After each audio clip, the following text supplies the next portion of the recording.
Et c'est parti pour les infos sur ORTM1. Les épouses civiles et celles des forces de défense et de sécurité en parfaite harmonie dans la cité des rails. Il existe désormais un cadre de concertation entre ces femmes. C'est sur financement de l'ambassade du Canada.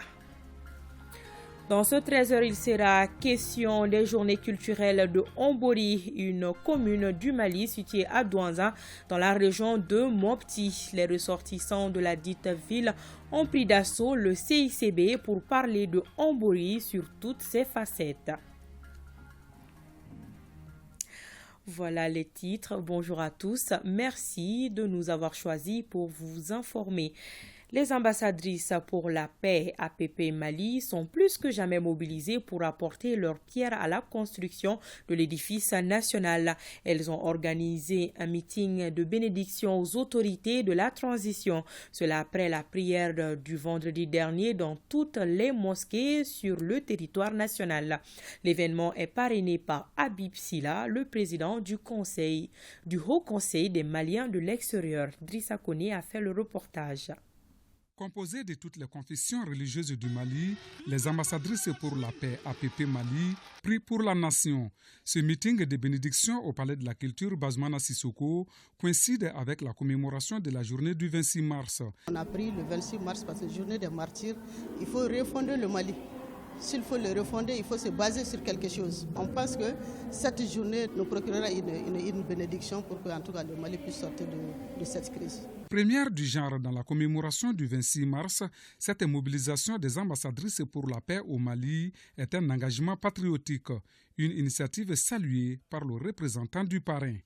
Vous avez choisi de vous constituer en association sous l'appellation des ambassadrices pour la paix au Mali, ce qui représente un symbole fort de votre attachement à la paix et à la stabilité du Mali. Vous avez organisé des prières collectives et des bénédictions sur toute l'étendue du territoire national.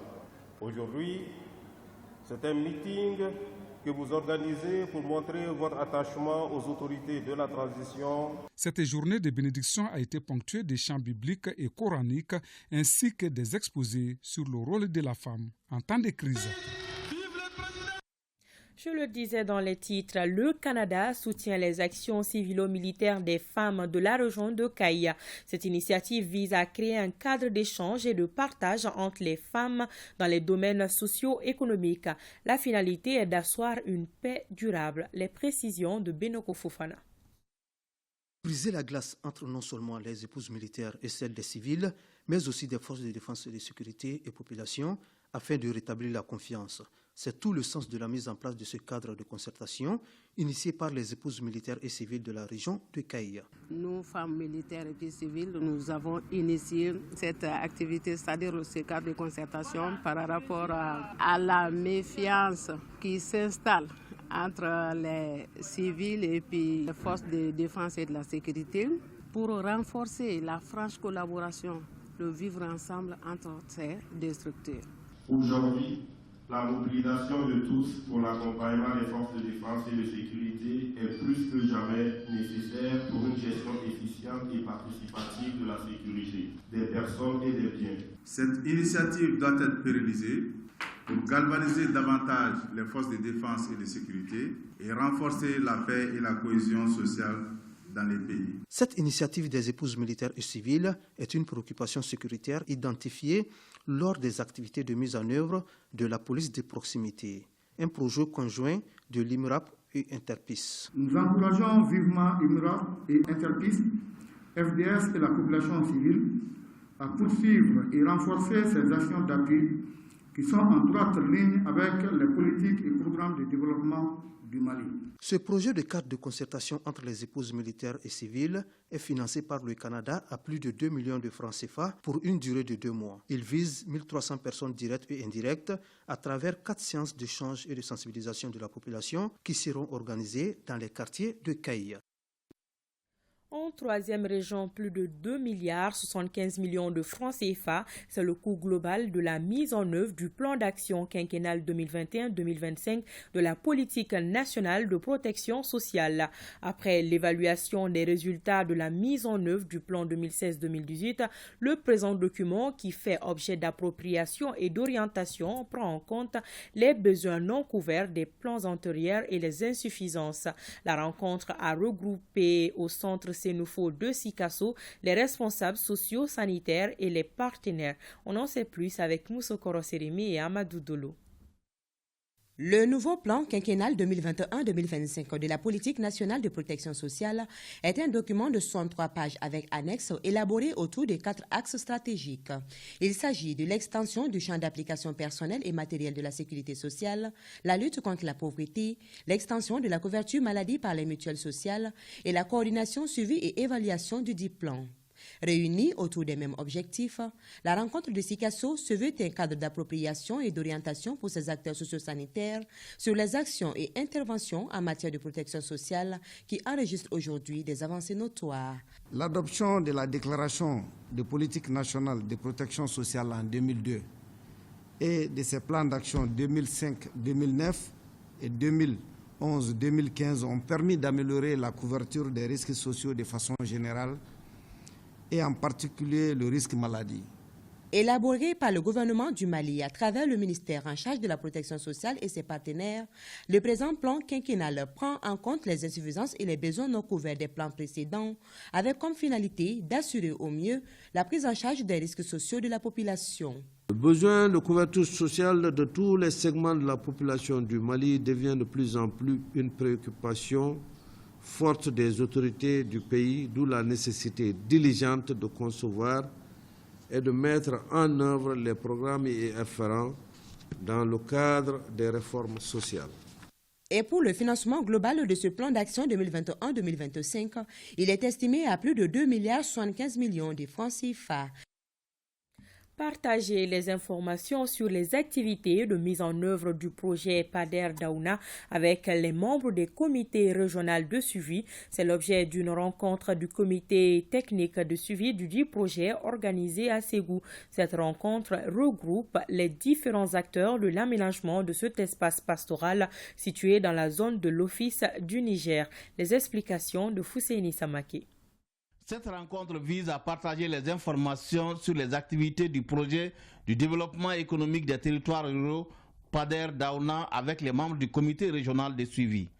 Réunis autour de ce projet agro-pastoral qui concerne l'aménagement de 75 000 hectares en zone office du Niger, les membres du comité régional de suivi veulent une implication durable des différents acteurs. Dans le cadre de la mise en œuvre de ce projet, nous avons des aménagements pastoraux à réaliser. Il s'agit des infrastructures et pour permettre la promotion, l'épanouissement de la filière bétail-viande. Il y aura aussi la réalisation des marchés à bétail. Il y aura la réalisation des pâturages.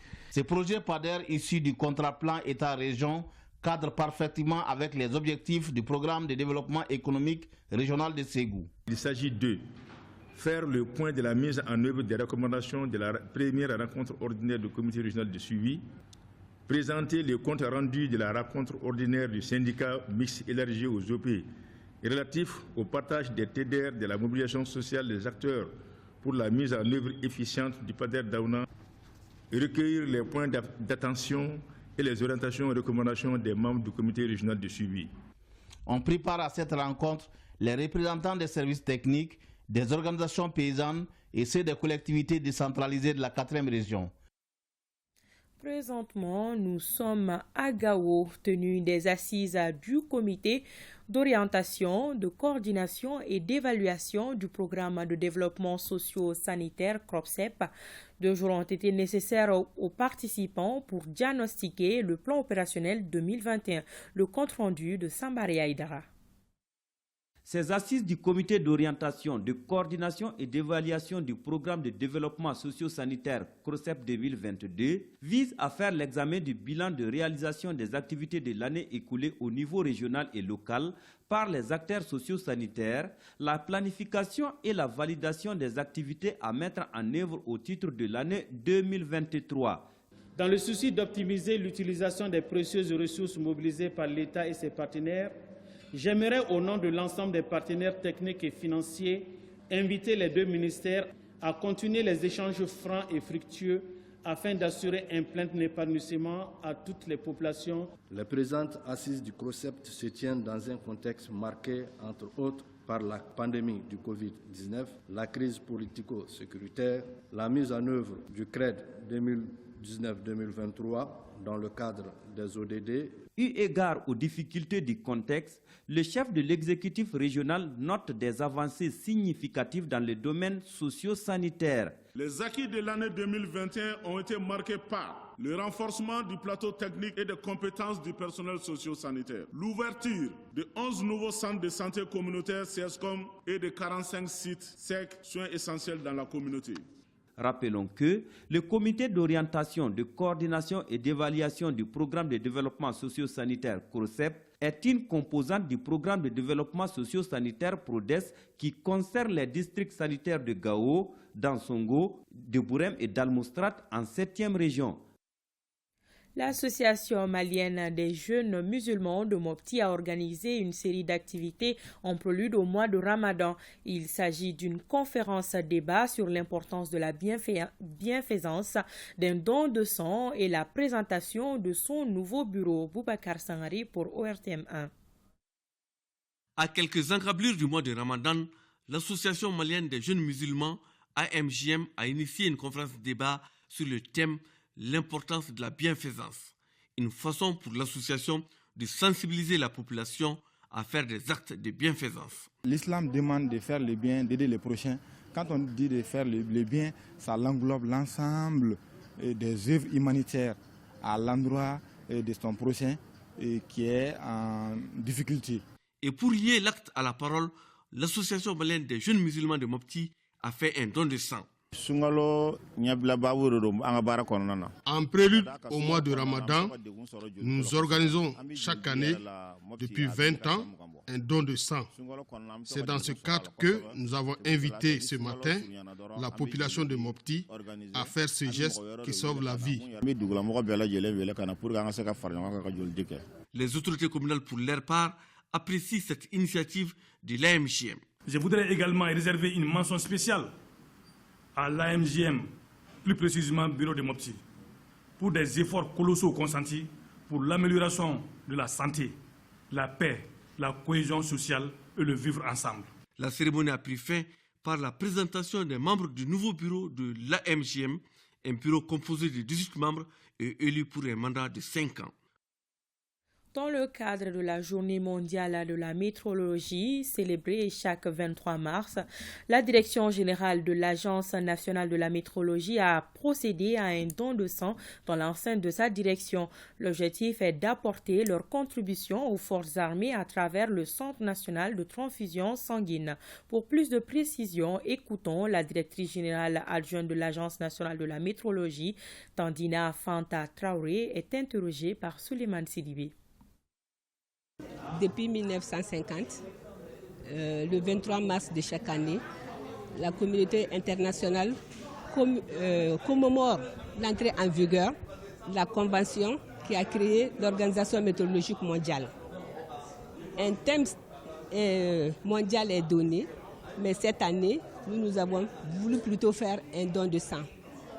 Un don de sang qui s'inscrit comme une contribution de l'Agence nationale de la météorologie et de l'ensemble de nos partenaires à la crise que nous subissons actuellement, afin d'assister nos veillants soldats qui sont en train de lutter pour nous, pour notre honneur, pour notre dignité dans la partie nord et centre du pays. Nous avons invité environ 300 personnes. 300 citoyens maliens vont donner leur sang aujourd'hui. Le réseau des jeunes femmes leaders des partis politiques et des organisations de la société civile a célébré la journée de la femme à travers la thématique Origine, état des lieux et enjeux de la journée du 8 mars sur le plan national et international. L'objectif de la rencontre est de proposer des perspectives de prise en compte des jeunes et des femmes dans la refondation du Mali. Le point avec Fantama Magnantao. Le réseau des jeunes femmes leaders des partis politiques et des organisations de la société civile et de GFPO participe à sa manière aux festivités de la Journée internationale de la femme. C'est dans ce sens que le réseau a organisé un débat portant sur le renforcement des connaissances et compétences des jeunes femmes dans leurs actions de plaidoyer. La lutte pour les droits de la femme n'est pas un combat homme contre femme. C'est permettre aux femmes de jouer pleinement leur rôle dans le développement de nos communautés et nos pays. Également le lieu de faire le bilan en termes de progrès réalisés, de victoires acquises par les femmes, d'acquis à consolider et de faiblesses à corriger. Les panélistes ont débattu sur l'origine de la journée du 8 mars au plan national et international, l'état des lieux, les acquis et les difficultés rencontrées par les femmes dans notre pays. On est là ce matin vraiment à débattre de l'historique du 8 mars depuis l'international jusqu'au Mali. Qu'est-ce qui a été fait, qu'est-ce qu'il reste à faire et surtout faire le bilan de la situation des droits des femmes, surtout dans notre pays. Le REGEFPO, créé depuis 2014, est apolitique et laïque. Yanfolila a vibré au rythme des festivités du 8 mars également, Journée internationale des femmes, un moment de retrouvailles pour ces femmes issues des différentes coopératives. La rencontre était organisée par Folk Center Nieta qui contribue beaucoup à l'autonomisation des femmes rurales. Une cérémonie présidée par le gouverneur de la région de Bougouni, général de brigade Keba Sangare. Depuis Bougouni, retrouvons Boubacar Kanonté. Ce que femme veut, Dieu le veut, a-t-on coutume de dire. Les femmes de Flamana ont célébré avec faste la Journée internationale des femmes. Un moment de joie, d'allégresse et de communion. Cette initiative est parrainée par Folk Center Nieta qui œuvre pour le bien-être des femmes à travers des solutions innovantes. Le Mali Folk Center vient de terminer un projet très important, Arcel, une première phase, une deuxième phase, tous tournés vers la valorisation des produits locaux et la transformation des produits locaux pour pouvoir la création des richesses en faveur des femmes. Donc toutes ces actions, la transformation d'Anakar en faveur de l'épanouissement de la femme. Les autorités du pays accordent une place de choix à l'épanouissement de la gente féminine qui joue un rôle prépondérant dans le processus de développement du pays.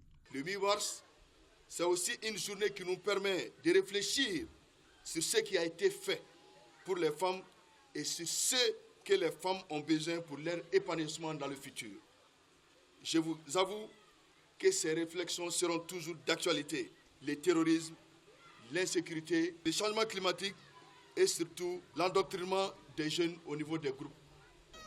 Magnifier le mérite des femmes et des hommes dans le cadre du développement économique local reste le combat constant du Folk Center. Faisons une immersion à présent dans la culture omborienne à travers les journées culturelles de Ombori. Ces journées culturelles qui se sont tenues du 26 au 27 mars dernier au CICB ont montré la culture omborienne sur toutes ses facettes. Ousmane Diakité pour le reportage. Quand on perd tout, ce qui nous reste, c'est la culture. Voilà pourquoi les ressortissants de Ombori œuvrent pour la sauvegarde et la valorisation de leur patrimoine culturel. C'est du moins ce qui explique les présentes journées culturelles de Ombori. Nous organisons des journées culturelles de Ombori parce que Ombori est une vieille ville, a une très très riche culture et a une grande civilisation très connue à travers le monde. On a voulu donc d'une certaine manière faire venir Ombori auprès des Omboriens à Bamako. La solidarité et la fraternité sont des valeurs sûres dans la communauté omborienne. En tant que premier gardien de notre tradition, je m'en voudrais de ne pas rappeler que la culture millénaire et multifaciale de Ombori s'est progressivement enrichie des abords de toutes les communautés locales de l'ancienne principauté du Gourma, voire au-delà. Ces journées culturelles me rassurent et me réconfortent dans l'idée que lorsque les jeunes se retrouvent, lorsque les jeunes veulent développer leur localité, rien ne peut les empêcher. Ombori étant une porte d'entrée, par rapport à la crise, beaucoup d'encre a coulé. Mais Dieu merci, la situation commence à se stabiliser de plus en plus. Au cours de cette journée culturelle de Ombori, plusieurs expressions artistiques et culturelles ont meublé cette journée. Art culinaire, art dramatique, savoir vestimentaire et autres musiques. Les aigles du Mali et la délégation officielle sont arrivés hier après-midi à Tunis par vol spécial. Ils joueront donc demain après la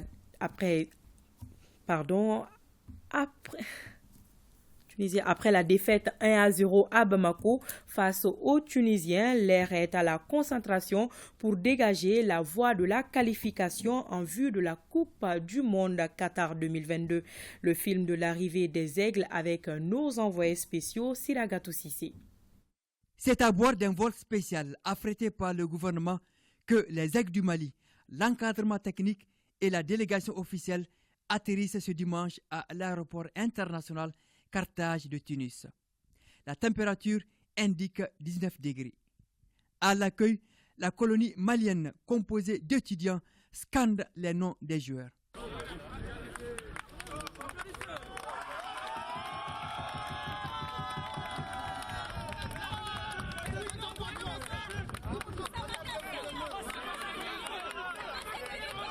Le temps de ces encouragements, direction l'hôtel Laïko 5 étoiles est réservé aux joueurs. À leur descente du bus, l'ambassadrice du Mali, le ministre en charge des sports et le président de la FEMAFOOT étaient là pour souhaiter la bienvenue aux hôtes. Toutes les conditions sont réunies pour permettre aux Aigles de préparer sereinement ce match retour décisif face à la Tunisie dans l'optique de la qualification à la Coupe du Monde Qatar 2022. La reconnaissance du stade olympique de Radès est prévue ce lundi.